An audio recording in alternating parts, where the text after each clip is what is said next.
What is the difference between an epilogue and afterword in books? Imagine finishing a story and wondering what comes next or what the author thinks about the journey you just took.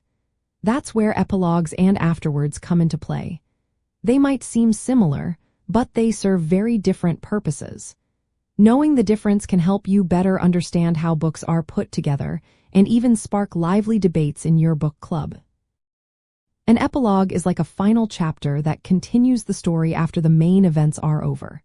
It shows what happens to the characters later on, tying up loose ends or hinting at future adventures. For example, if a story ends with a character leaving town, the epilogue might show them years later, happy and settled. It's part of the story world, so it feels like an extension of the narrative. Epilogues are common in fiction, especially in stories where the author wants to give readers a glimpse into what happens next or provide a satisfying ending. On the other hand, an afterword is more like a personal note from the author or a contributor outside the story. It's not part of the fictional timeline but offers reflections, explanations, or background details about the book.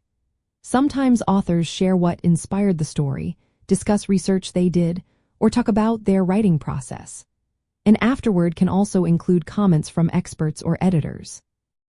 It's usually optional and stands apart from the story itself, giving readers extra context or insights. So, the main difference is that an epilogue continues the story after the main plot ends, while an afterword is a separate commentary or reflection from the author or others.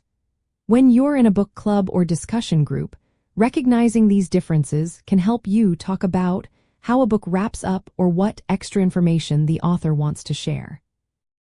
Whether it's a closing scene that wraps up the story or a personal note that adds background, understanding these parts can make your reading experience richer and more engaging.